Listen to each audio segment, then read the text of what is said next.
మంచిది. ఒక వాక్యాన్ని మనం ధ్యానించుకుంటాం. కొలొస్సీకి రాసిన పత్రిక 3వ అధ్యాయము 1వ వాక్యం. కొలొస్సీకి రాసిన పత్రిక 3వ అధ్యాయము 1వ వాక్యము. మాటని మీరు చాలా జాగ్రత్తగా వినాలి. మీరు క్రీస్తుతో కూడా లేపబడిన వారైతే పైనున్న వాటిని వెదుకుడి, అక్కడ క్రీస్తు దేవుని కుడి పక్కన కుడి పార్శ్వమున కూర్చుండి ఉన్నాడు. ఇప్పుడు అందరూ నా వైపు చూసి వాక్యాన్ని వినండి. అపోస్తలుడైన పౌలయ్య గారు సంఘానికి, కొలొస్సీ సంఘానికి, సంఘస్థుల్ని చూసి, ఆయనని ఆరాధించే పిల్లల్ని చూసి, పరిచర్య చేసే పిల్లల్ని చూసి, భక్తి చేసే పిల్లల్ని చూసి, వాక్యాన్ని వినే పిల్లల్ని చూసి, నేను రక్షించబడ్డాను అని చెప్పేవారిని చూసి, నేను యేసయ్యని కలిగి ఉన్నాను అని చెప్పేవారిని చూసి, వారి ముందు ఒక బలమైన ఒక సత్యని, పునాది లాంటి ఒక మాటని వారి దృష్టికి తీసుకొని వస్తున్నాడు. అదేమిటంటే, మీరు క్రీస్తుతో కూడా లేపబడిన వారైతే. హల్లెలూయా. మనందరికీ తెలుసు, వాక్యము చెప్పే రీతిగా యేసయ్య మన అందరూ పాపము కొరకు ఏం చేశాడండి? మరణించాడు. అలా మరణించిన యేసయ్య 3 దినము సమాధిలో నుండి 3వ రోజు పునరుద్ధానుడిగా ఆత్మీయ దేహముతో ఆయన తిరిగి లేచాడు. హల్లెలూయా. అందుకే యేసయ్య మరణించిన ఆ దినముని ఈస్టర్ పండుగగా, శ్రమల దినముగా మనము చూస్తున్నాం. ఆయన పునరుద్ధానుడిగా తిరిగి లేచినదని ఏందండి? పునరుద్ధాన దినము అని మనము ఆచరిస్తున్నాం. మరణము యేసయ్యని నిరంతరంగా సమాధిలోనే ఉంచలేకపోయింది. మానవులు పాపము కొరకు, మానవులు విమోచన కొరకు, మానవులకి నూతన జీవము కలగాలని, మానవుడు నరకానికి వెళ్ళకూడదు, నిత్య రాజ్యానికి రావాలని, రక్షణ మార్గంని కలుగ చేయుటకు యేసయ్య మరణించాడు. మనకి రక్షణని కలుగ చేసి మనకి నిరీక్షణని పుట్టించుటకు మరణాన్ని గెలిచి తిరిగి లేచాడు. హల్లెలూయా. ఈ విషయాన్ని మనం నమ్ముచున్నాం. అందుకే ఇక్కడ పౌలు రాస్తున్నారు, మీరు క్రీస్తుతో కూడా లేపబడిన వారైతే పైనున్న వాటిని మీరు వెతుకుతారు. హల్లెలూయా. ఏవండి, ఒక వ్యక్తి భయంకరంగా కొట్టబడ్డాడు, రక్తము మొత్తము కారిపోయింది. ఒక శరీరములో రక్తమే మిగలలేదంటే ఆ వ్యక్తి జీవింపబడుట అసాధ్యము. హల్లెలూయా. యేసయ్య శిలువ మీద ఉన్నాడు, హింసించారు, సరిపోగా చివరికి పొడుస్తున్నారు, శరీరములో ఉన్న రక్తము మొత్తము బయటపడింది. రక్తముతో కూడా నీళ్లు కూడా బయటపడింది. మరణించాడు, సమాధి చేశారు. బైబిల్ చెప్పే మాట, 3వ రోజు పునరుద్ధానుడిగా తిరిగి లేచాడు. హల్లెలూయా. ఆయన తిరిగి లేచాడు గనుక ఈరోజు సంఘానికి, దేవుని పిల్లలకి ఒక నిరీక్షణ కలిగింది. హల్లెలూయా. సమస్యలు వచ్చేటప్పుడు, బాధలు వచ్చేటప్పుడు, నిందలు వచ్చేటప్పుడు, పోరాటం వచ్చేటప్పుడు అన్ని అయిపోయింది అని ఏందండి తలంపు వచ్చే వేళలో కూడా మనలో ఒక నిరీక్షణ ఏం తెలుసా? నా యేసయ్య సజీవుడై ఉన్నాడు, నా యేసయ్య సజీవుడై ఉన్నాడు, నాకు ఏది అవ్వదు. ఆయన జయశీలుడు. సాతాను అన్ని అయిపోయింది అనుకున్న వేళలో మరణాన్ని గెలిచి లేచాడు, పాపముని గెలిచి లేచాడు, సాతానుని సిలువ మీద ఓడించి లేచాడు. ఆయన లేచాడు గనుక, నేను ఆయన బిడ్డ గనుక నాకు కూడా ఒక నిరీక్షణ ఉంది. నేను కూడా జయాన్ని చూస్తాను. నేను కూడా ఏందండి, పడిపోయిన స్థాయిలో నుండి మరలా లేస్తాను. మంచి జీవితాన్ని నేను చూస్తాను. ఎందుకు? ఆయన మరణంలో నుండి తిరిగి లేచాడు. ఆ అనుభవాన్ని పౌలు అంటున్నారు, మీరు క్రీస్తుతో కూడా క్రీస్తుతో కూడా లేపబడిన వారైతే. హల్లెలూయా. మనము క్రీస్తుతో కూడా లేపబడిన వారు, మన దేవుని పిల్లలు, ఆయన సొత్తు. ఆయనని విశ్వాసించేవారు, ఆయనలో మన జీవించేవారు. ఎలా? మన క్రీస్తుతో కూడా లేపబడిన వారని ఎలా మనము రూఢిపరచాలి? అదే కొలోసీకి రాసిన పత్రిక 2వ అధ్యాయము 12వ వాక్యాన్ని చదవండి.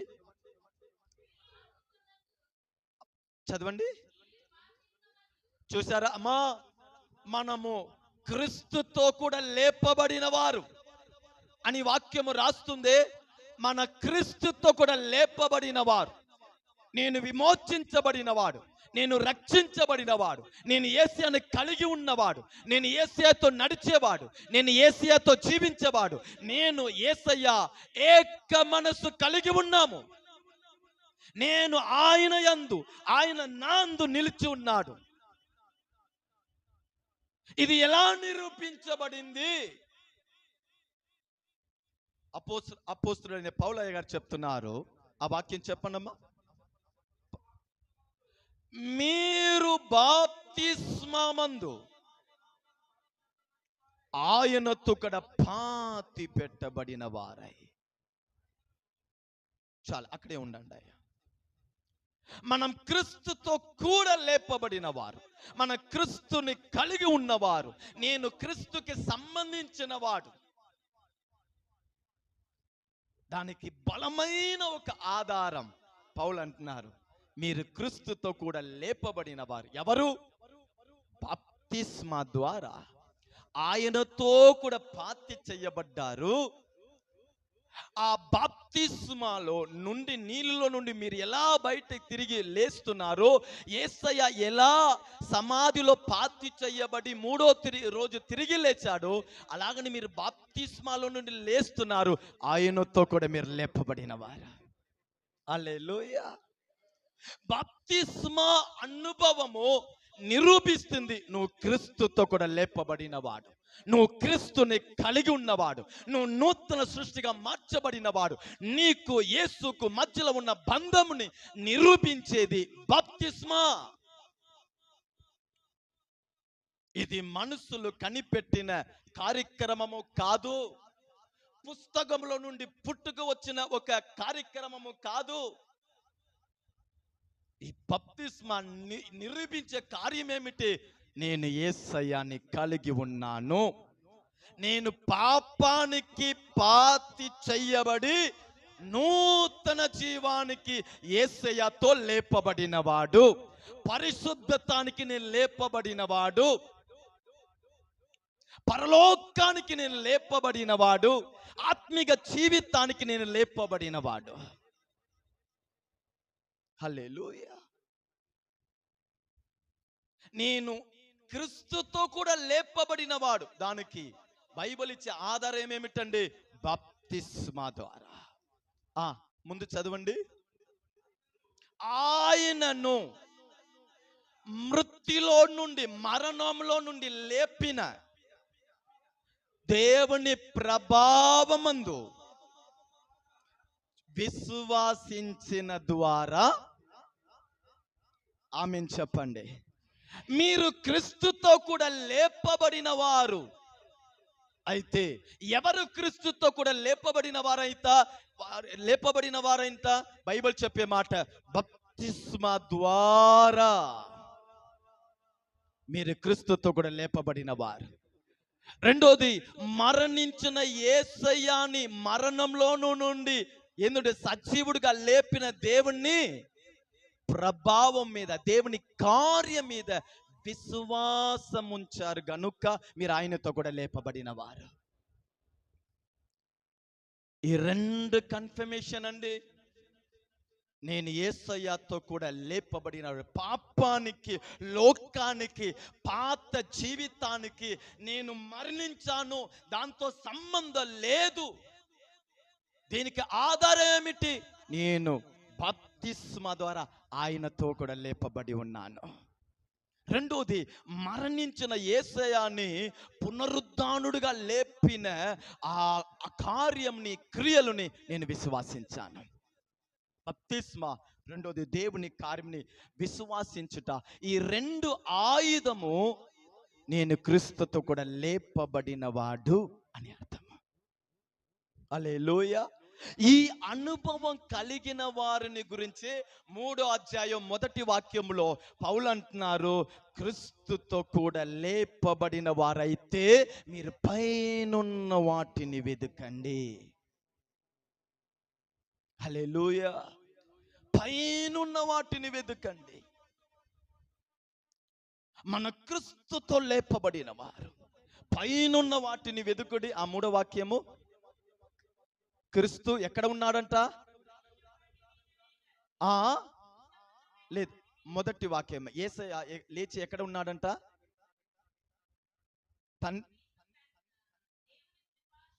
దేవుణ్ణి కుడిపార్చున ఉన్నాడు.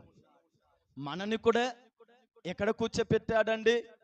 ఎఫెసీ 1వ అధ్యాయము 3వ వాక్యం చదవండి. ఎఫెసీ 1వ అధ్యాయము, ప్రభువైన యేసుక్రీస్తు యొక్క తండ్రి యొక్క దేవుడు స్తుతింపబడును గాక. ఆయన క్రీస్తునందు పరలోక విషయములలో, చూడండి, ఆత్మ సంబంధమైన ప్రతి ఆశీర్వాదము మనకి అనుగ్రహించెను. హల్లెలూయా. మనం క్రీస్తుతో కూడా లేపబడ్డాం. క్రీస్తు తండ్రి యొక్క కుడి పక్కన కూర్చున్నట్టు మనకి కూడా అటువంటి స్థానాన్ని ఇచ్చి ఆయన మనకి సమస్త ఆత్మీయ ఆశీర్వాదాన్ని యేసులో మనకి కలుగచేశాడు. ఆమేన్ చెప్పండి. హల్లెలూయా. మీరు క్రీస్తుతో కూడా లేపబడిన వారైతే మీకు సమస్త ఆత్మీయ ఆశీర్వాదముతో ఆయన మనని ఆశీర్వదించి ఉన్నాడు. రెండు విధమైన ఆశీర్వాదం. ఒకటి, ఈ భూ సంబంధమైన ఆశీర్వాదం. ఈ భూ సంబంధమైన ఆశీర్వాదం ఏమిటి? ఆరోగ్యము, విడుదల, స్వస్థత, మన చేసే పని ఆశీర్వదించబడుట, మన అవసరాలు తీర్చబడుట, మంచి ఇల్లు కట్టేది, చదువు, రాబడి, వ్యాపారము, సంతోషంగా ఉండుట, తృప్తిగా ఉండుట, మన తినే ఆహారము ఆశీర్వాదంగా ఉండుట, ఇదన్నీ భూ సంబంధమైన ఆశీర్వాదం. వాటిని మనకి ఆయన అనుగ్రహిస్తున్నాడు. ఆయనతో కూడా లేపబడిన వారికి రెండో ఆశీర్వాదం సమస్త ఆత్మీయ ఆశీర్వాదం. ఆత్మీయ ఆశీర్వాదం అంటే ఏమిటి? కృపావరము. చెప్పాలి, ఆత్మీయ ఆశీర్వాదం ఏంటి? కృపావరము, ఆత్మ ఫలము, దేవుని కొరకు పరిచయం చేసే అనుభవము, పరలోకముల నుండి దిగి వచ్చే జ్ఞానము, ఆయన కొరకు సాక్షిగా జీవించే అనుభవము. హల్లెలూయా. మనం ఒకరికి ప్రార్థించితే ఆ ప్రార్థనను విని దేవుడు వాళ్ళని ఆశీర్వదించే అనుభవం. సమస్త ఆత్మీయ కృపావరముతో ఆయన మనని ఆశీర్వదిస్తున్నాడంట. ఎవరికంట? ఎప్పుడంట? మీరు క్రీస్తుతో కూడా లేపబడిన వారైతే. ఆమేన్ చెప్పండి. హల్లెలూయా. త్వరగా నేను కొన్ని విషయాన్ని నేను మీకు చెప్తాను. క్రీస్తుతో కూడా లేపబడిన వారైతే, క్రీస్తుతో కూడా లేపబడిన వారైతే, క్రీస్తుతో కూడా ఐక్యత కలిగిన వారైతే, నీ హృదయము యేసయ్య హృదయము నిజంగా కలిసి ఉందంటే, నీ జీవితం యేసయ్య జీవితం నిజంగా కలిసి ఉందంటే, నీ తలంపు యేసయ్య తలంపు కలిసి ఉందంటే, నువ్వు క్రీస్తుతో కూడా లేపబడిన వాడు. అలా లేపబడిన వాడు, ఆయనను గురించి బైబిల్ చెప్తుంది, రక్షించబడిన వాడు, మారమనసు పొందినవాడు, నూతన సృష్టిగా మార్చబడిన వాడు. పాతదన్నీ గద్దించిపోయింది, అన్ని నూతనమైన. హల్లెలూయా. ఈ అనుభవానికి, ఈ ఆత్మీయ బంధానికి, ఈ సత్యానికి వచ్చినవాడు బైబిల్ చెప్పే మొదటి అనుభవం ఏం తెలుసా? పైనున్న వాటిని వెతుకుతాడు. మొదటిగా చెప్తున్నాను, మనము యేసయ్యతో కూడా లేపబడిన వారైతే మొదటిగా మనలో కనబడే అనుభవం ఏం తెలుసా? పైనున్న వాటిని వెతికేవారుగా ఉంటాం. హల్లెలూయా. దేవుడు నన్ను ఎంతగా ఆశీర్వదించినా, నన్ను తృప్తిపరిచినా, నాకు సమృద్ధిని ఇచ్చినా, నా మనసు ఈ ఆశీర్వాదం మీద ఉండదు, కానీ ఆత్మీయత మీద, పైనున్న ఎన్నడూ ఎప్పుడు మారని నశించని ఆ ఆత్మీయ మహిమని గురించే నా ఆశలు కలిగి ఉంటాయి. హల్లెలూయా. ఈ భూమిలో కనబడే ఏ వస్తువు కూడా, ఏ ఆశీర్వాదం కూడా నన్ను ఆ ఆత్మీయ ఉన్నతమైన ఆ పరలోక సంబంధించిన కార్యముల నుండి నా మనసుని దూరం చెయ్యలేదు. హల్లెలూయా. ఈ లోక కార్యము నా ప్రార్థనా జీవితాన్ని పాడు చెయ్యలేదు. హల్లెలూయా. పైనున్న వాటిని, పరలోక సంబంధించిన కార్యము, దేవుని ప్రభావము, దేవుని ముఖ దర్శనం, దేవుని నడిపింపు, దేవుని ప్రత్యక్షత, దేవుని స్వరము, ఆయన నాతో మాట్లాడే అనుభవం, దీనిని, ఈ అనుభవాన్ని, ఈ భూ సంబంధమైన ఏ కార్యం కూడా నన్ను ఆటంకపరచలేదు, నన్ను దూరం చెయ్యలేదు. ఎందుకు? నేను ఆయనతో కూడా లేపబడిన వాడు గనుక. హల్లెలూయా. అందుకే మత్తయి సువార్త 6:33లో యేసయ్య అన్నాడు, మొదటిగా దేవుని రాజ్యాన్ని, ఆయన నీతిని వెదుకుడి, అప్పుడు సమస్తము మీకు అనుగ్రహించబడింది. కాబట్టి మీరు రాజ్యంని, నీతిని వెదుకండి, అప్పుడు అవి అన్నీయు నీ బాధ మార్చబడింది, నీ అవసరాలు తీర్చబడింది, నీ పిల్లలు దీవించబడతారు, నువ్వు చేసే పని వర్ధిల్లిద్ది, ఇంటిలో క్షేమము, ఏ కొదువు లేకుండా దేవుడు నీ పక్షంలో నిలబడతాడు. నీకు ముందు సైన్యములకు అధిపతి అయిన యెహోవా అడుగు పెడతాడు. ఎందుకు? నువ్వు ఆయనని వెతుకుతున్నావు, ఆయనని గురించి ఆలోచిస్తున్నావు, ఆయన మీద ఆధారపడి ఉన్నావు. మొదటిగా దేవుని రాజ్యము, ఆయన నీతి. మీరు నిజంగా యేసయ్యని కలిగి ఉన్నారంటే దేవునికి మొదటి స్థానం, ఆయన సన్నిధికి మొదటి స్థానం, ఆయన వాక్యానికి మొదటి స్థానం, ఆ పరిశుద్ధాత్మ దేవుడికి మొదటి స్థానం, ఆయన నడిపింపుకు మొదటి స్థానం, ఆయన కృపకి మొదటి స్థానం మీరు ఇచ్చేవారుగా ఉంటారు. పైనున్న వాటి, అది ఎప్పుడు నశించిపోవదు. హల్లెలూయా, హల్లెలూయా. ఈ భూమిలో ఎన్ని కలిగి ఉన్నా అది శాశ్వతమైనది కాదండి, అది నిరంతరమైనది కాదండి. అందుకే దేవుని పిల్లలైన మనము ఎప్పుడు కూడా ఎంత తృప్తిగా, ఆశీర్వాదంగా, సమృద్ధిగా ఉన్నా కూడా హల్లెలూయా, నిత్యము కదలని ఆ పైనున్న విషయం మీదే మన మనస్సు ఉండునుగాక. దేవుణ్ణి గురించిన ఆలోచన నిరంతరము నాలో ఉండునుగాక. ఆత్మీయత మీద ఎక్కువ నా మనస్సుని నేను ఉంచునుగాక. రెండో వాక్యం చదవండి. కొలొస్సీ 3:2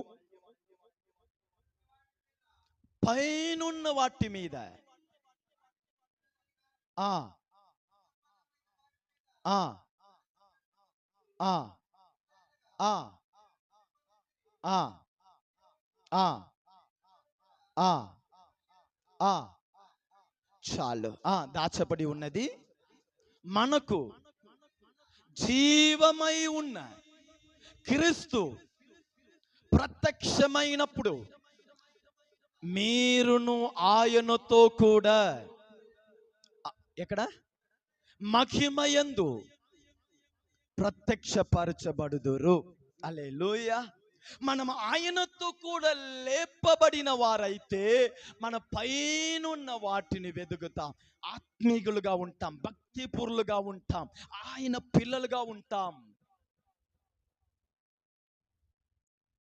ఆ మాట చెప్పి తర్వాత ఆయన చెప్తున్నాడు, మీ జీవము ఎవరిలో దాగి ఉంది? క్రీస్తులో. మన జీవం ఎవరిలో దాగబడి ఉందంట? యేసయ్యలో. మనము ఆయనతో కూడా లేపబడిన వారైతే బైబిల్ చెప్పే మాట, మన జీవితము క్రీస్తులో మరు చేయబడి ఉంది. ఆమేన్ చెప్పండి. హల్లెలూయా. అందుకే యేసయ్య చెప్పాడు, ఆయన చిత్తము లేకుండా మన తలలో ఉన్న ఒక ఎండిక కూడా కింద పడదు. మనము ఆయనలో దాగపడి ఉన్నాం, దాచబడి. ఒక విలువైన వస్తువుని, ఒక బంగారాన్ని, ఏందండి, ఒక వజ్రముని ఎంత సేఫ్టీ ప్లేస్లో మనం పెడతామో బైబిల్ చెప్పే మాట, మనము ఆయనని కలిగి ఉన్నాము గనుక ఆయన మన జీవితాన్ని క్రీస్తులో దాచి ఉంటాడంట. అపవాది ముట్టుకోకూడదు. ఉన్నారా ఇక్కడే? అపవాది మనని ముట్టుకోకూడదు, పాప మనని ముట్టుకోకూడదు. మనం వదిలిపెట్టిన ఆ పాత జీవితం మరలా మనని ఇబ్బంది పరచకూడదు. మన ఆశీర్వాదము నష్టపోకూడదు. ఆయన మనకు ఒక సెక్యూరిటీ గార్డ్ని ఇచ్చాడు, ఆయన మనకు ఒక సేఫ్టీని ఇచ్చాడంట. అదేమిటి? క్రీస్తు. అందుకే అపోస్తలుడైన పౌలయ్య గారు అన్నారు, ఇంక మీదట జీవించుట నేను కాదు, ఒకలాగా మీరు ఉన్నారు. హల్లెలూయా. అందరి మాట చెప్పండి. ఇంక మీదట జీవించుట నేను కాదు, నాలో క్రీస్తు. నా పాత జీవితం అన్ని సిలువ వేయబడింది. ఈ జీవితము యేసయ్యలో మరువు చేయబడి ఉంది. ఆమేన్ చెప్పండి. హల్లెలూయా. చూడండి, అధికారులకి ఏందండి, సెక్యూరిటీ గార్డ్ ఉంటారు, సెక్యూరిటీ ఫోర్స్ ఉంటారు. వారు అనుమతి లేకుండా ఆ అధికారిని ఎవరు ముట్టుకోలేరు. అది గన్ షూట్ అయినా సరే అంత సులువుగా చేయలేరు. అంత సెక్యూరిటీ గార్డ్, అన్ని టెక్నాలజీ.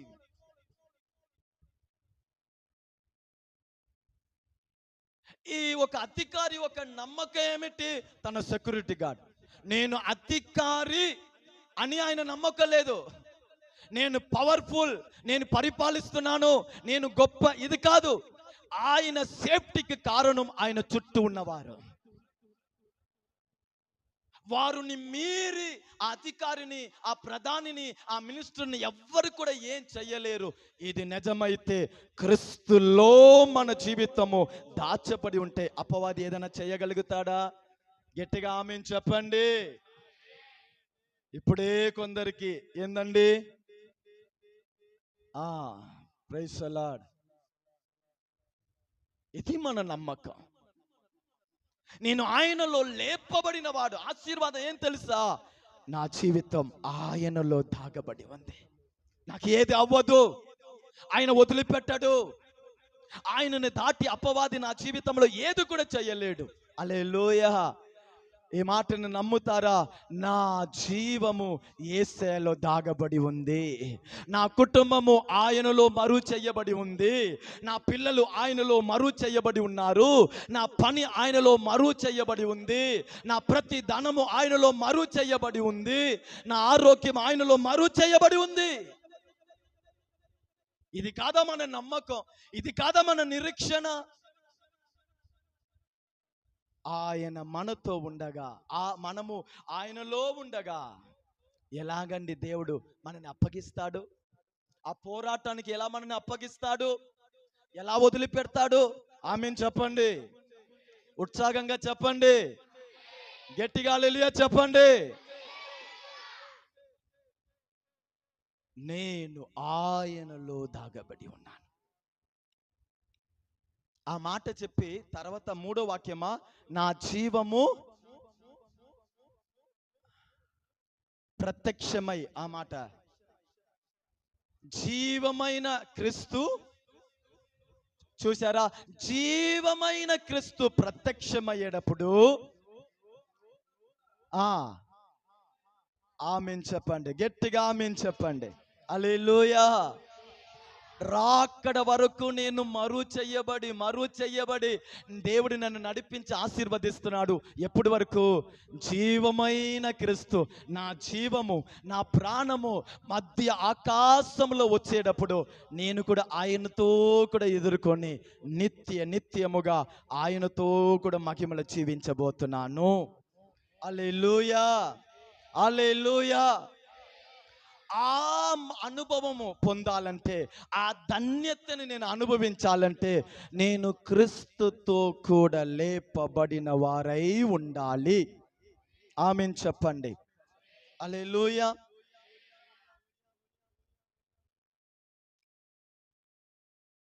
నేను ఒక దేవుని బిడ్డని ఒకటి మాటని చెప్తే సరిపోవదు. నా అనుభవం బయలుపరచబడాలి. నా మార్పు బయలుపరచబడాలి. ఆ కన్ఫర్మేషన్ ఎదుట వాళ్ళకి కనబడాలి. హల్లెలూయా. ఈయన నిజంగా ఆత్మీయుడు, నిజంగా దేవుని బిడ్డ. రాసుకున్న వారి కొరకు నేను చెప్తాను. ఒక దేవుని బిడ్డకి ఉండవలసిన ఏందండి, కొన్ని అనుభవాలు లేకపోతే మెట్లు. అది ప్రసంగం కాదు, నేను మీకు గుర్తు చేస్తున్నాను. ఒక ఆత్మీయుడు లేకపోతే ఒక దేవుని బిడ్డ అయితే ఆయనలో కనబడవలసిన ఏందండి, కొన్ని మెట్లు, కొన్ని పునాది లాంటి అనుభవం. ఒకటి యేసు రక్తములో కడగబడి మారు మనస్సు, పాప సమాపణ పొంది బప్తిస్మ పొందిన అనుభవాలు ఉండాలి. ఒక దేవుని బిడ్డ అంటే క్రీస్తులో లేపబడిన వాడైతే మొదటిగా ఏ అనుభవం ఆయనలో ఉండాలండి? యేసు రక్తము ద్వారా పాపము కడగబడి మారు మనసు పొంది ఏందండి, నూతన జీవము కలిగి బప్తిస్మ అనుభవం కలిగి ఉండాలి. ఇదే ఆత్మిక జీవితానికి, ఒక ఇంటికి ఎలా పునాది ప్రారంభమో ఒక ఆత్మిక జీవితానికి పునాది మొదటి మెట్టు ఏందండి? యేసు రక్తంలో నా పాపము కడగబడి ఉండాలి. నిజమైన మారు మనసు నేను పొంది ఉండాలి.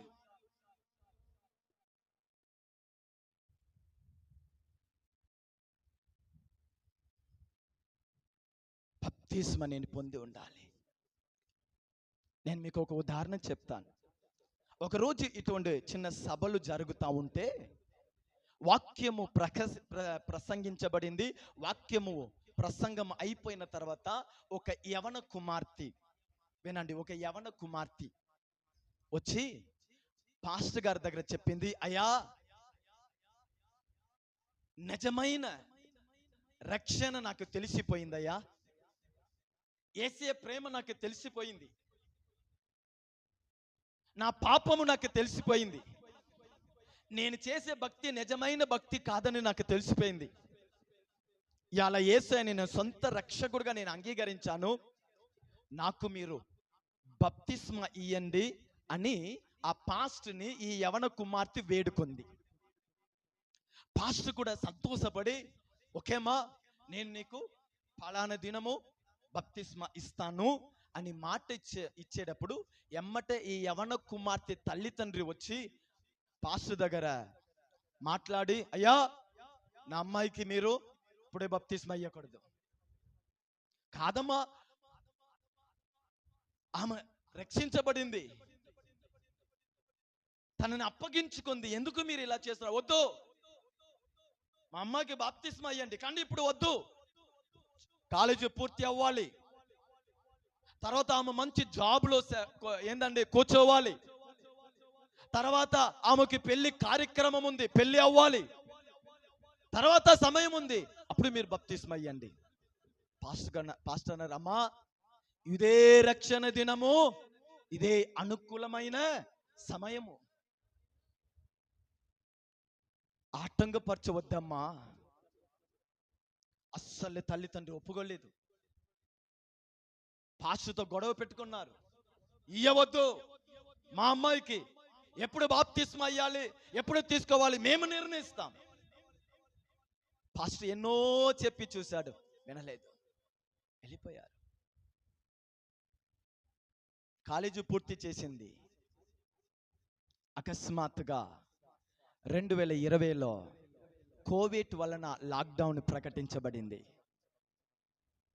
హల్లెలూయా. 2020లో కోవిడ్ తీవ్రత వలన మన భారతదేశంలో లాక్డౌన్ ప్రకటించారు. ఈ లాక్డౌన్ కొనసాగక కొన్ని నెలల్లోనే ఈ యవన కుమార్తె కోవిడ్కి పాలైంది. యవన కుమార్తె దేనికి పాలైందండి? కోవిడ్కి పాలైంది. ఆ కోవిడ్, కరోనా ఈమెలో ముదిరిపోయింది. 50-50 కూడా లేదు. ఇంకా ఈమె బ్రతుకుటకు సాధ్యమే, ఆప్షనే లేదు, ఆ స్థాయికి వెళ్ళిపోయింది.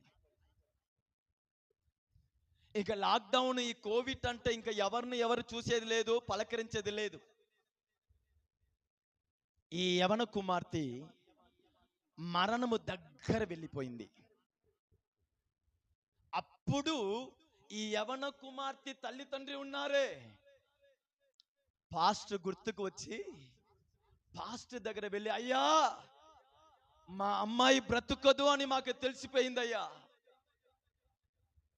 మా అమ్మాయిని ఇంకా ఎవరు తప్పించరు అని తెలిసిపోయింది, దయచేసి వచ్చి మా అమ్మాయికి బప్తిస్మా ఇయ్యండి. బతిమిలాడాడు, ఏడ్చారు. కానీ మామూలు రోజులోనే బాప్తిస్మా కార్యక్రమం ఇవ్వాలంటే ఎన్నో ఆటంకం. తీవ్రమైన లాక్డౌన్,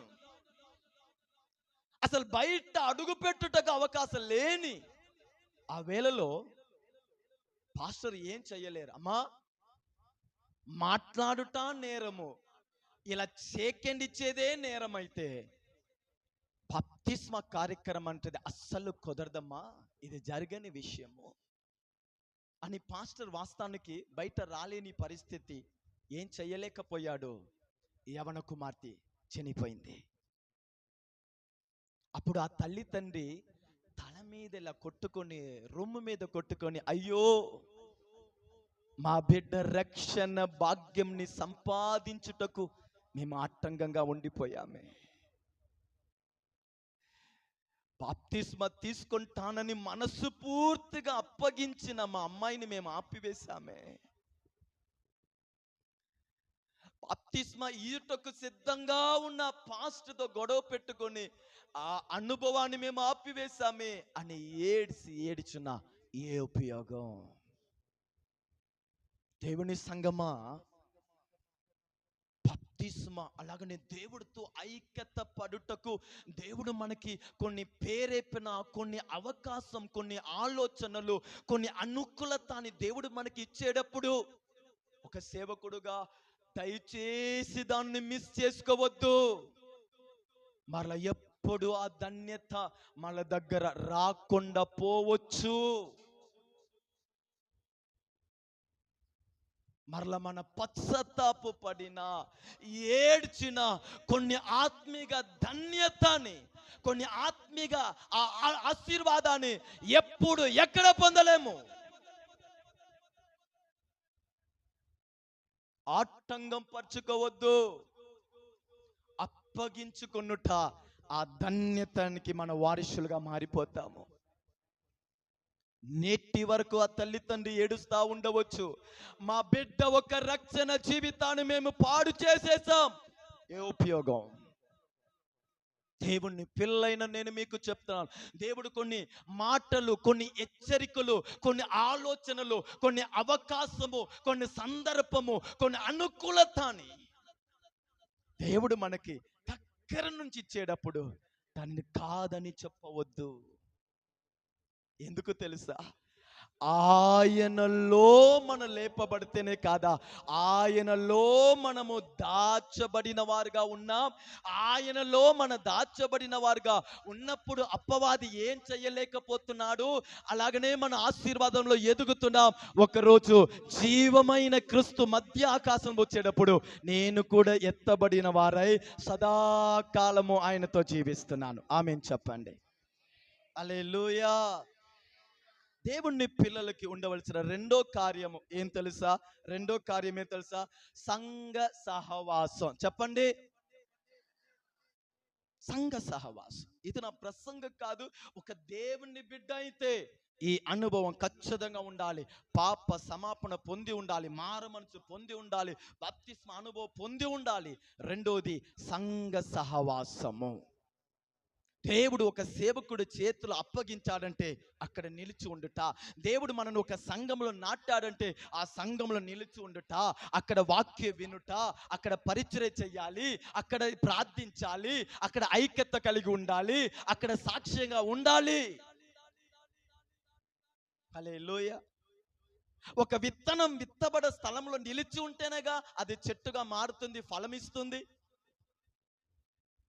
కొందరు చూడండి, సంఘాన్ని మారుతానే ఉంటారు, ప్రార్థనని మారుతానే ఉంటారు, తిరుగుతానే ఉంటారు. అది ఎలా అంటే ఎప్పుడు ఎన్నడూ ఫలం ఇయ్యని ఏందండి ఒక మొక్క లాంటిది.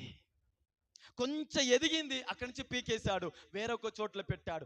అక్కడ కొంచెం బలపడే వేళలో అక్కడి నుంచి పీకేశాడు. ఇంకా ఎప్పుడండి అది ఎదిగేది, ఎప్పుడు ఫలం ఇచ్చేది? దేవుడు మిమ్మల్ని రక్షించి నాటిన సంఘములో, సహవాసములో ఎట్టి పరిస్థితిలో దూరం అవ్వవద్దు. ఓడ లోపల వచ్చేస్తే మీకు జలప్రలయం, అపాయముల నుండి తప్పించబడతారు. ఆమేన్ చెప్పండి. హల్లెలూయా. నేను అంటాను, సంఘ సహవాసానికి ఒక దేవుని బిడ్డ ఎంతగా నిర్లక్ష్యన, ఎంతగా లోబడకుండా, ఎంతగా కొన్ని సాకు చెప్పి సంఘ సహవాసానికి, ఆరాధనకి అంచులుగా దూరం అవుతాడు. దాని అర్థం ఏం తెలుసా? అపాయంని సంపాదిస్తున్నాడు, కీడుని సంపాదిస్తున్నాడు, ఏదో ఆపత్తుని ఆయన సంపాదిస్తున్నాడు, ఏదో నష్టానికి ఆయన సంపాదిస్తున్నాడు అని అర్థము. ఒకరోజు అది విస్తరించి ఒక పెద్ద సమస్యలు వచ్చి నిలబెట్టేసింది. దానికి కారణం దేవుడు నీకు ఇచ్చిన సంఘాన్ని విడిచిపెట్టుట. ఈ మూల కారణం దేవుని బిడ్డలో ఉండవలసిన మెట్లు. మూడోది, ఒక దేవుని బిడ్డ ఆత్మ భారము కలిగి ఉండాలి. ఈ మాట చెప్పండి. ఒక దేవుని బిడ్డ, నిజంగా నువ్వు దేవుని బిడ్డ అయితే, ఒక ఆత్మీయుడు అయితే, మూడో మెట్లు ఏమిటండి? ఆత్మభారం. పరిశుద్ధ ఆత్మ దేవుని అభిషేకం పొంది ఆత్మభారం కలిగి ఉండాలి. నా భర్త రక్షించబడుటకు నేను సేవ చేయాలి, నా పిల్లలు రక్షించబడుటకు నేను సేవ చేయాలి, నా బంధుమిత్రులు స్నేహితులు నరకానికి వెళ్ళకూడదు, దేవుణ్ణి నమ్ముకోవాలి అనే ఆశ మీద నేను ఏదో ఆత్మభారము కలిగి సేవ చేస్తాను. నువ్వు మిషనరీగా అమెరికాకి వెళ్ళాలి, నువ్వు మిషనరీగా పాకిస్తాన్కి వెళ్ళాలనేది కాదు. అది దేవుడు అటువంటి ఉద్దేశం కలిగి ఉంటే పంపిస్తే వెళ్ళు. అది లేకపోతే నువ్వు ఉన్న ఇంటిలోనే మారమనసు లేని వారు మారమనసు పొందాలని నువ్వు ఏదో ఒక సేవ చేయాలి. ఆమేన్ చెప్పండి. కొందరు సంఘానికి రావాలని నీ సేవ జరగాలి.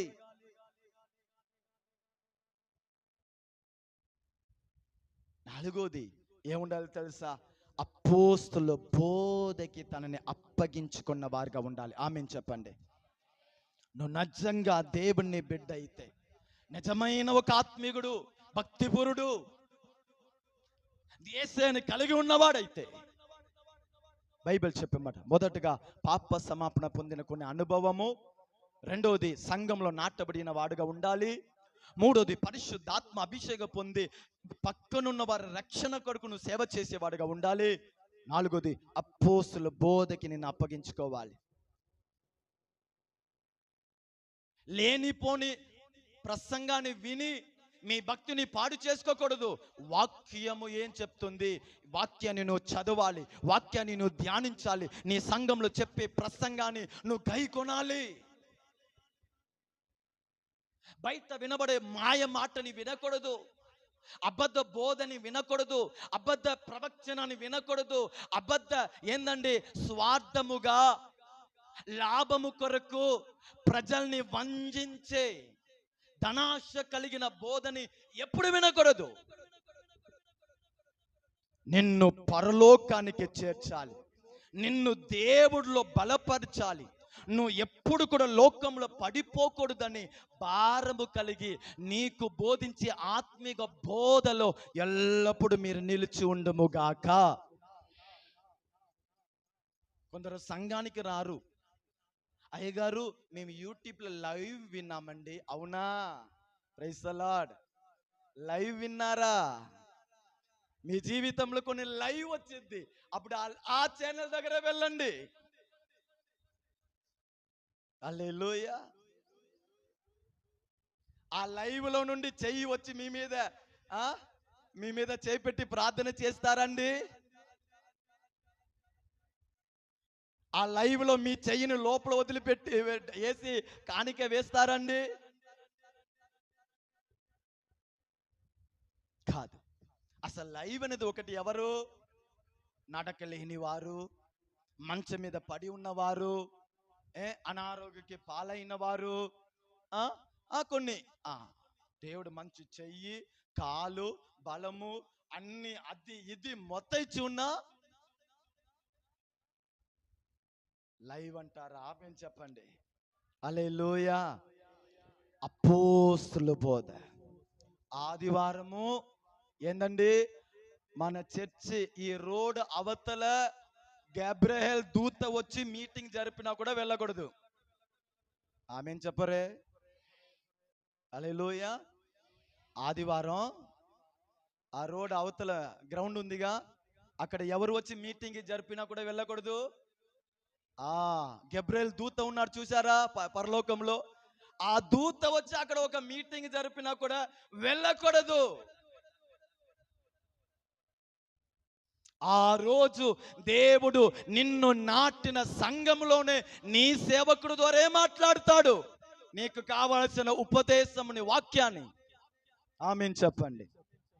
అందుకే పౌలయ్య గారు అన్నారు, నేను చెప్పే సువార్త తప్ప పరలోకంలో నుండి వచ్చి ఒక దూత వేరే ఒక సువార్తను చెప్పినా కూడా నమ్మవద్దు, ఆ దూత కూడా శపించబడిన వాడే. ఆమేన్ చెప్పండి. వాక్యానికి అప్పగించుకోండి సంగమా, వాక్యానికి అప్పగించుకోండి. 5వ మెట్లు ఏం తెలుసా? పరిశుద్ధ జీవితం కలిగి ఉండు. ఆమేన్ చెప్పండి. పరిశుద్ధ జీవితము రాక్కడికి ఎత్తబడే సిద్ధపాటు. పరిశుద్ధ జీవితము రాక్కడికి ఎత్తబడే సిద్ధపాటు. ఈ మెట్టులు కలిగి ఉన్న వారు ఎవరు? క్రీస్తుతో లేపబడిన వారు. ఒక సరి అయిన విశ్వాసి, కదలని విశ్వాసి, దేవుణ్ణి విడిచిపోవని విశ్వాసి, బైబిలు సాక్ష్యం చెప్పే విశ్వాసి. అలా మనందరం ఉండుముగాక, మనందరం అలా ఉండుముగాక. ఇటువంటి పునాది, ఇటువంటి సత్య అనుభవము మన శిరస్సు మీద దేవుడు అనుగ్రహించునుగాక. హల్లెలూయా. చివరి మాట చదివి ప్రార్థన చేస్తా. 5వ వాక్యము చదవండి. 3:5 ప్రార్థన చేస్తాం.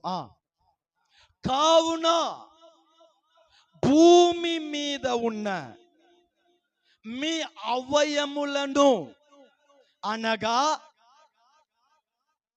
ఈ మాట వినండి, అనగా భూమి మీద ఉన్న మీ అవయములను, అనగా జారత్వమును, రెండోది అపవిత్రతను,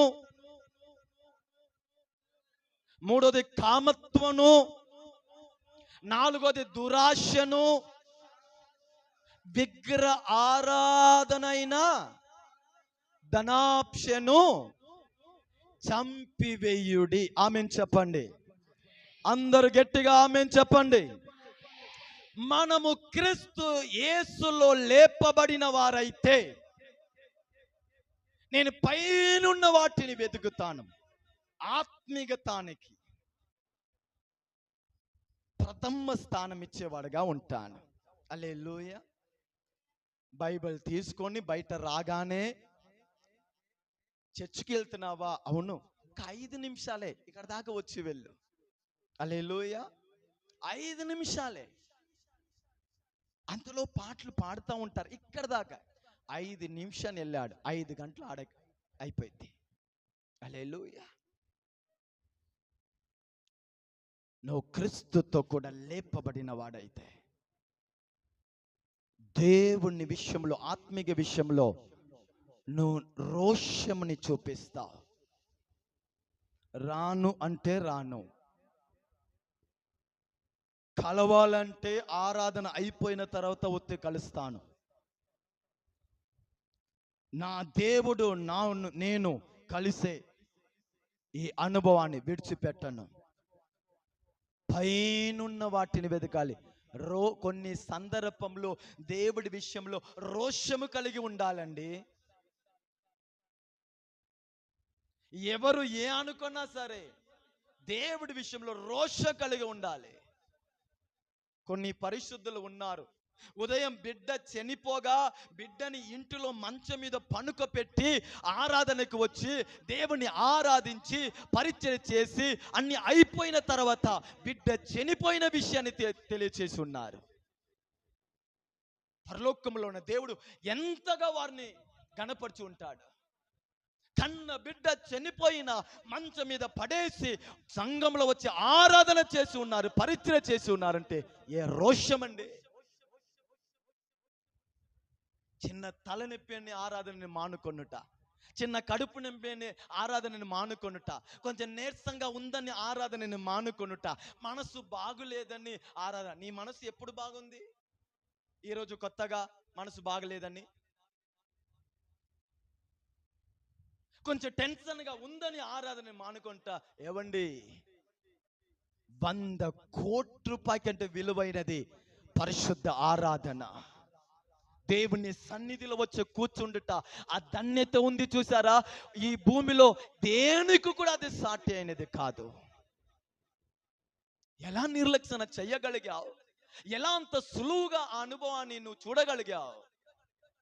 నువ్వు సరిగా క్రీస్తులో లేపబడిన వాడైతే ఆరాధన విషయంలో రోషం కలిగి ఉంటావు. ఆమేన్ చెప్పండి. నువ్వు దేవుళ్ళో లేపబడిన వాడైతే ఆయనలో మరువుగా ఉంటావు, ఆయనలో మరువుగా జీవిస్తావు. రాక్కడి కొరకు మహిమ కలిగిన సంఘంగా నువ్వు ఉంటావు. ఆత్మిక జీవితం అంటే కొన్ని మెట్లు నేను మీకు తెలియజేశాను. చివరి మాట మూడోదిగా నేను చెప్తున్నాను, నువ్వు క్రీస్తుతో కూడా లేపబడిన వాడైతే నీ అవయము ఏం చేయబడాలి? చంపివేయబడాలి. హల్లెలూయా. మీరు ఎలా చూస్తున్నారంటే ఇప్పుడు వరకు అన్ని బాగానే ఉంది, ఇప్పుడు ఏంది చేయి కాలు నరికివేయబడాలి అంటున్నాడు, విరుకొట్టాలి అంటున్నాడు, తీసేయాలంటున్నాడు, ఏంది అన్నట్టు మీరు ఆలోచిస్తున్నారు. అది కాదు.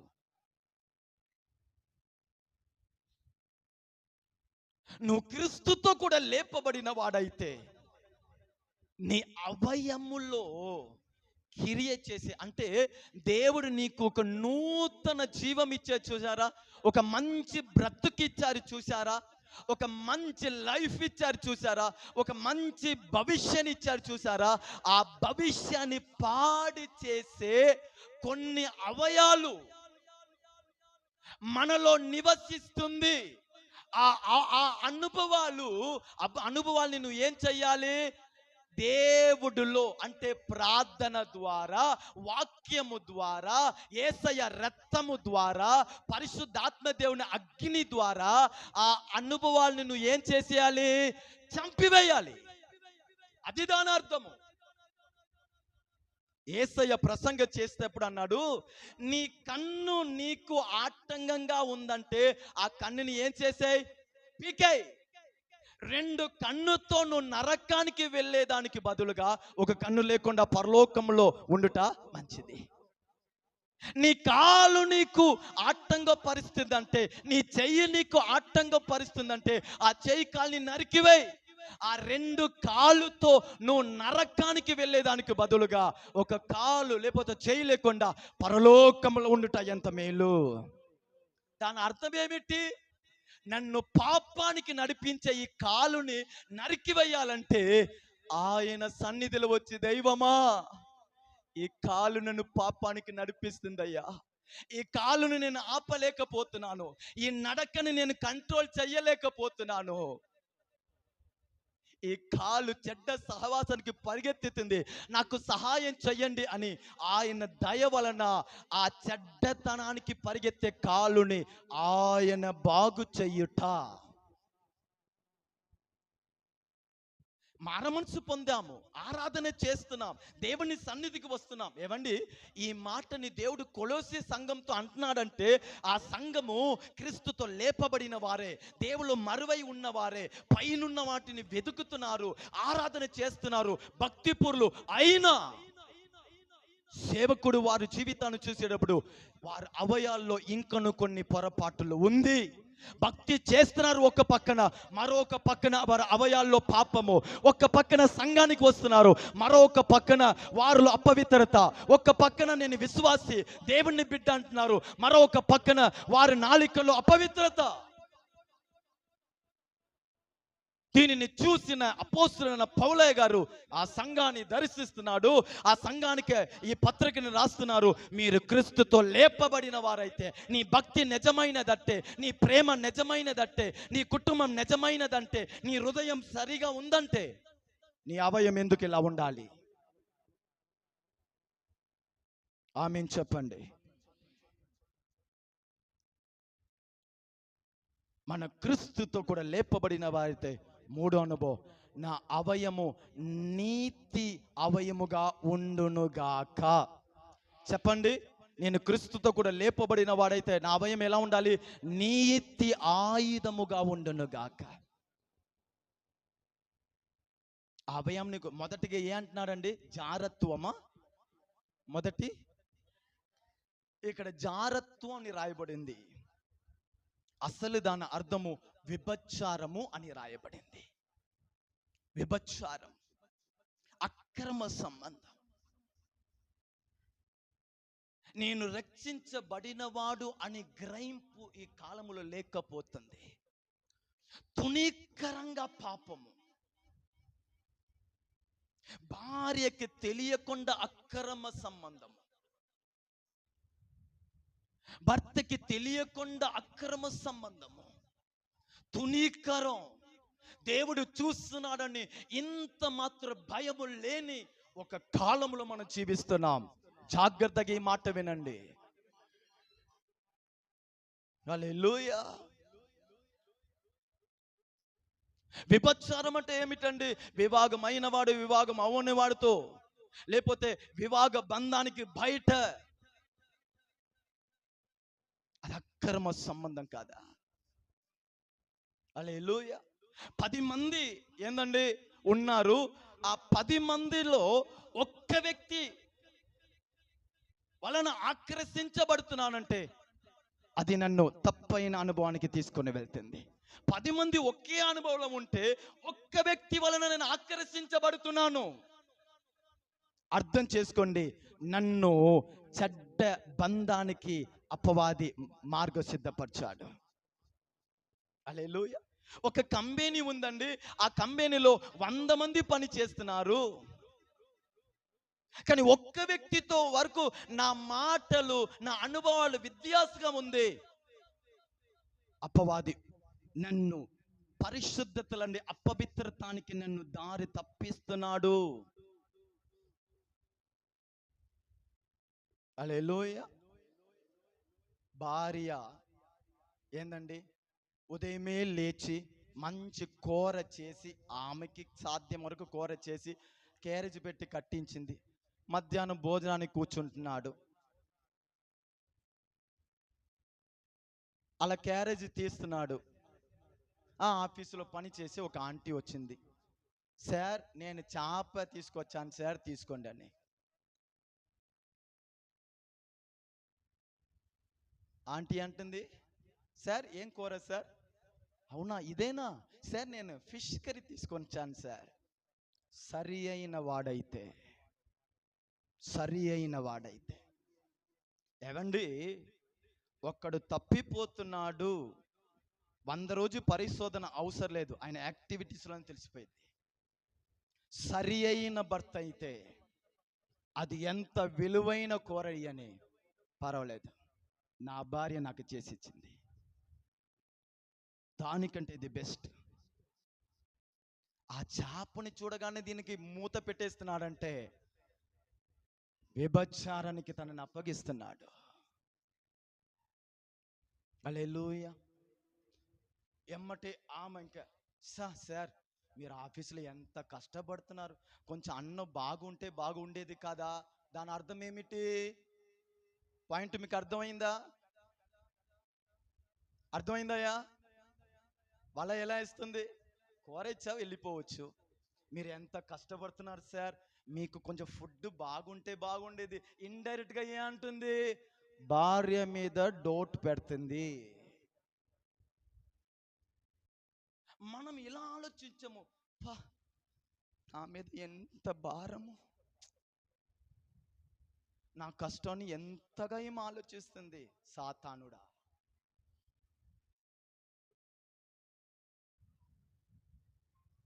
కొన్ని సందర్భంలో మిమ్మల్ని ఇంకొకరు గొప్పగా ఎమోషనల్గా కొన్ని డైలాగుతో మిమ్మల్ని మాట్లాడితే దానికి ఆకర్షించబడవద్దు. జారత్వానికి అపవాది తీసే మార్గం అది. ఫీలింగ్ చోటు ఇవ్వద్దు. ఒక్క మాట, ఈ జారత్వానికి మూల భాషలో చెప్పిన మాట ఏం తెలుసా? మన రిలేషన్షిప్ లో ఏముండాలంటే లిమిట్ ఉండాలి. జీవితంలో ఆపోజిట్ సెక్స్, దాని అర్థము ఎదుట వాళ్ళ దగ్గర ముందు మన గీక వేయుటకు నేర్చుకోవాలి. హల్లెలూయా. నీ జీవితంలో ఎదుట వాళ్ళతో మాట్లాడేటప్పుడు లైన్ వేయుటకు నీకు చేత లేకపోతే ఘోరమైన పాపంలో పడిపోతావు. ఎవరు మాట్లాడినా సరే. హల్లెలూయా. ఈ సిస్టర్ నుంచి మొదలైతేనే డేంజర్ అండి ఈ కాలంలో. ఈ బ్రదర్ నుంచి మొదలవుతేనే డేంజర్ అండి. జీవితంలో దేవుడిచ్చిన బంధము, దేవుడిచ్చిన కుటుంబము, దేవుడిచ్చిన నిబంధన అనుభవాన్ని జారత్వములో, అక్రమములో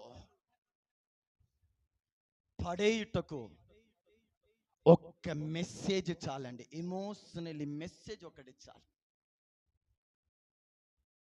మీరు చాలా పాపం అండి, చెప్తేనే అర్థం చేసుకోండి. సాతాను నన్ను కన్నవారు నన్ను గురించి ఆలోచించుటకు ఉన్నారు, నా భార్య నన్ను ఆలోచించుటకు ఉంది, నా బలహీనత నా భార్యకి నా కుటుంబానికి అందరు తెలుసు.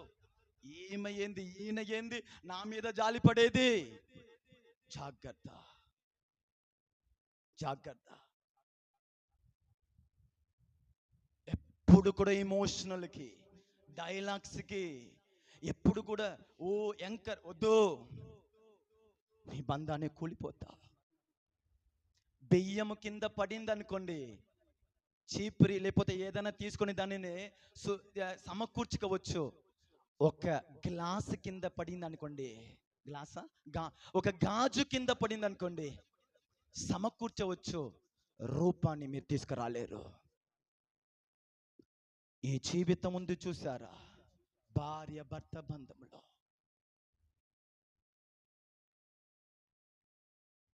చాలా జాగ్రత్త. మనకంటే భక్తిలో ఆత్మీయతలో ఈ సంఘము ఎంతో పై స్థాయికి వెళ్ళిన వారిని పౌలు హెచ్చరికిస్తున్నారంటే, ఈ కడవరి కాలంలో మనం ఎక్కడ ఉన్నాం? అవయాల్ని కాపాడుకోండి. ఒక భర్త మీరు అలా చెయ్యేసేది, లేకపోతే భర్తని అలా తెచ్చే హక్కు కేవలము భార్యకు తప్ప మరొకరికి లేదు. మీకు తెలుసా?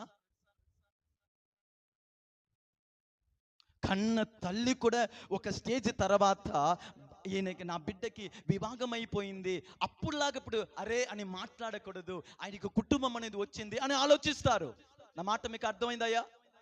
సాముయేలుని మీరు చిన్నప్పుడు ఈయన నెట్టి ఉంటారు, జోక్ చేసి ఉంటారు, గద్దించి ఉంటారు, ఆయన మీద చెయ్యేసి తిరిగి ఉంటారు. కానీ ఇప్పుడు అలా చెయ్యరు. ఎందుకు? వివాహం అయింది, ఆయనకు ఒక కుటుంబం ఉంది, భార్య చూస్తుంది. ఆయనకు మనము ఆ విలువని తగ్గిస్తే మన వలన ఆయనకి ఎదుట వాళ్ళతో కూడా విలువ తగ్గిపోయింది అని ఆలోచిస్తారా లేదయ్యా? మన మీద చెయ్యి వేసేది, మన మీద ఇలా చేసేది భార్యకు తప్ప మరి ఎవ్వరికి కూడా రైట్స్ లేదు. నాకు అస్సలు ఇష్టం ఉండదండి. బయట నవ్వుతేనే ఎవన పిల్ల నవ్వుతేనే నేను కోపపడతాను, బయట నిలబడి మాట్లాడితేనే నేను కోపపడతాను. మన పిల్లల మీద ఎదుటబడి ఏళ్ళు చూపించకూడదు అనేది బాధ, వేరే ఒకటి కాదు.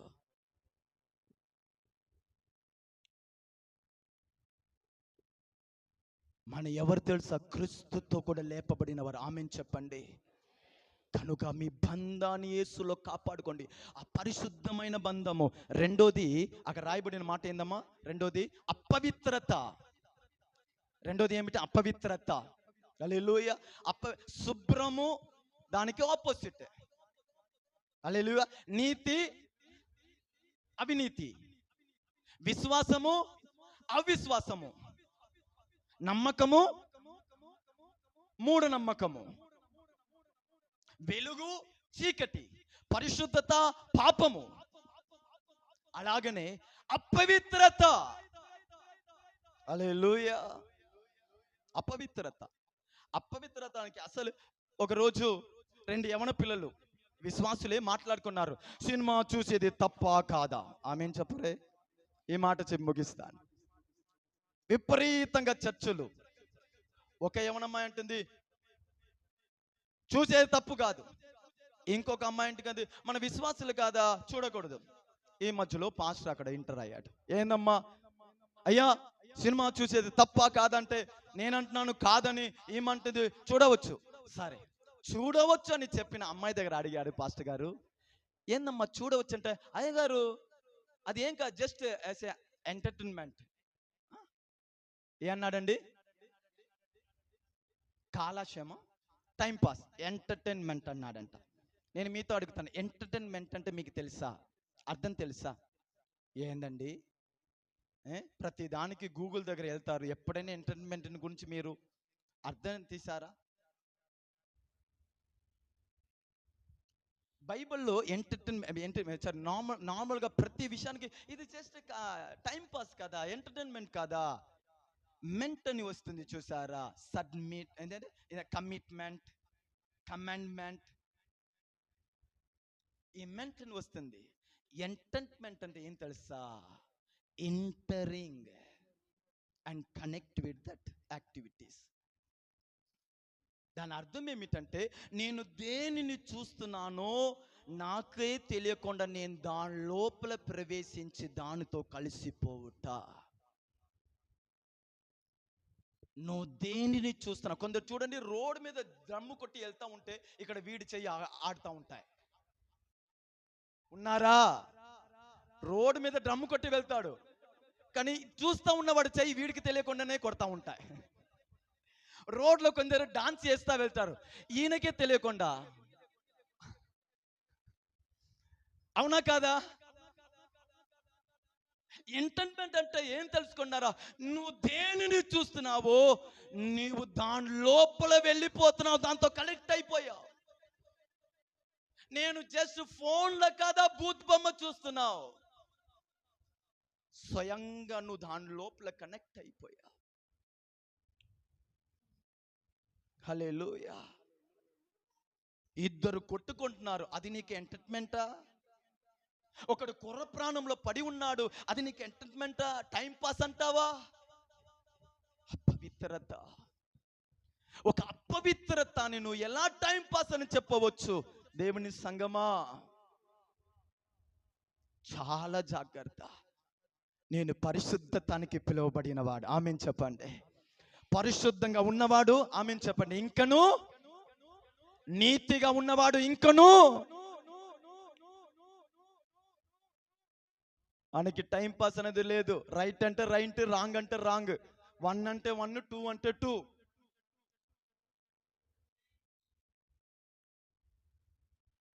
జోక్, డబుల్ మీనింగ్ జోక్, దూరం అవును గాక.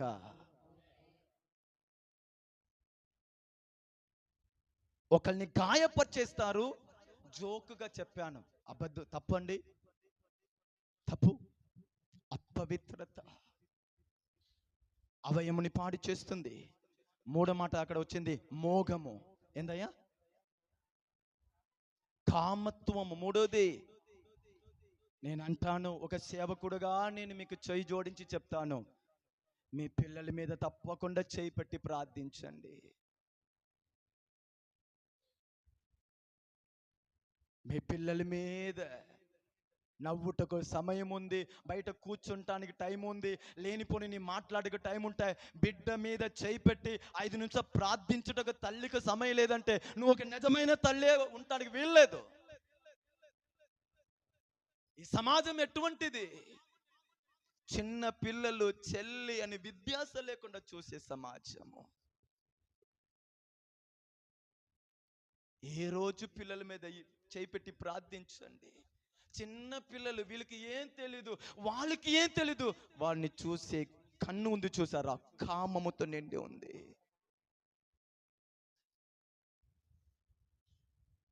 పుట్టి 4 నెలలు కూడా అవ్వని ఆ బిడ్డని రేప్ చేసి పారేస్తున్నారంటే 5 వయసు పిల్లలు, వాళ్ళ లెక్కలు, వాళ్ళ దృష్టిలో ఏందండి? సంగమా, అందుకే నేను ఎప్పుడు మీకు చెప్తున్నాను, ప్రార్థన చేయండి. ఇంట్లో కూడి ప్రార్థన చేయి, తలంపు మారిపోతుంది. కామతో చూస్తున్నాడు, కామముతో. ఏందండి డైలాగ్స్. తనలో ఉన్న ఆ ఇచ్చని చూపించుటకు మెసేజ్ రూపంలో ఎలాగైనా సరే మన హృదయాన్ని ఆకర్షించుకోవాలని, ఆ తనలో ఉన్న ఇచ్చని నెరవేర్చుకోవటానికి ఆకర్షించుటకు యవన పిల్లలు ఈ రోజు కుప్పలుగా ఈ రోజు పాడైపోతున్నారు, పాడు చేయబడుతున్నారు, రెడ్ లైట్ ఏరియాలో అమ్మబడుతున్నారు.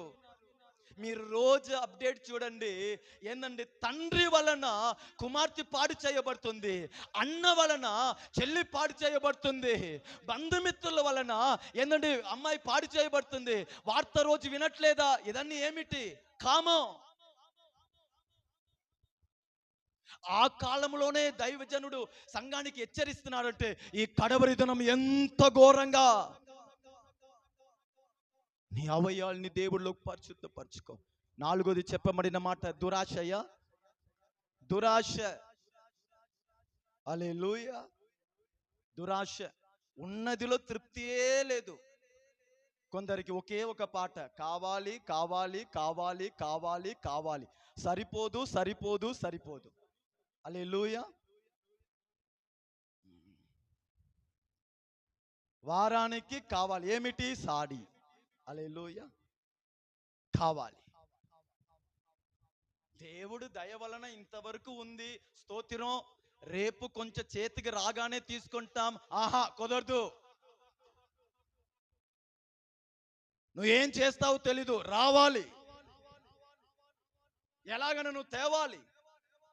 ఒక సేవకుడిగా, ఒక దేవుని బిడ్డ ఎప్పుడు తెలుసా మిక్కిలిగా దేవుడి వలన ఆశీర్వదించబడతాడు? తాను పొందిన విషయంలో కృతజ్ఞత కలిగిన వాడై, తృప్తి పొందిన వాడై, దేవుడితో జీవించేవాడు. ఉన్నదిని దేవుడిచ్చాడుగా, ఇంకా దేవుడు ఇయ్యడా? మీ దగ్గర ఉన్న విషయం కొరకు కృతజ్ఞతలు చెప్పండి. రెండోది ఏందండి? ఉన్న విషయం తృప్తి కలిగి ఉండు. నా దేవుడు ప్రతి అవసర అక్కర్ని సమయానికి నిన్ను అద్భుతంగా, అప్పు లేకుండా, బాకీ లేకుండా, ఇంకొకరి మీద ఆధారపడకుండా దేవుడే అద్భుతంగా మనని పోషించునుగాక. దురాశ వద్దు, అన్ని నాకే నాకే నాకే వద్దు. చివరిగా అక్కడ చెప్పబడిన మాట, విగ్రహ ఆరాధన అని పిలువబడే ధనాపేక్ష. హల్లెలూయా. ధనాపేక్ష. అది దేంతో దేవుడు పోల్చి మాట్లాడుతున్నాడండి? విగ్రహారాధన. ఆమేన్ చెప్పండి. విగ్రహారాధనతో పోల్చి మాట్లాడుతున్నాడు. ఇది ఒక వస్తువు కాదా? వస్తు తప్పు కాదు, ఆ వస్తువును నువ్వు చూసే చూపే ముఖ్యం. ఆమేన్ చెప్పండి. వస్తు అవసరం అండి, ఫ్రిడ్జ్ అవసరం అండి. ఈమెకి ఇన్ని రోజు ఫ్రిడ్జ్ లేకుండా ఈమె జీవించింది, ఫ్రిడ్జ్ లేకుండా ఈమె ఉండవచ్చు, అలవాటైంది. కానీ అకస్మాత్తుగా ఫ్రిడ్జ్ కావాలంటే కావాలి. ఎందుకు తెలుసా? పక్కన ఇంట్లో ఫ్రిడ్జ్ వచ్చేసింది. హల్లెలూయా. ఎన్ని సంవత్సరం ఫ్రిడ్జ్ లేకుండా అలవాటు పడింది, కానీ ఇప్పుడు ఏందంటే ఆమెకు. హల్లెలూయా. దాని కొరకు ఈమె బాధ తట్టుకోలేక వాడు ఎలియకుడు అప్పు తీసుకొని, ఆ అప్పుకి వడ్డీ కట్టలేక, ఇక్కడ ఇన్స్టాల్మెంట్లో నెలకి ఇది కట్టలేక, ఇక్కడ ఫైన్ వచ్చేసి. హల్లెలూయా. ఆమేన్ చెప్పరే. నేనంటాను, మనం ఆయనలో దాగి ఉన్నాము గనుక మన ప్రతి అడుగు ఆయనకి తెలుసు. ఆమేన్ చెప్పండి. ప్రతి అడుగు ఆయనకి తెలుసు, ప్రతి అడుగు ఆయనకి తెలుసు.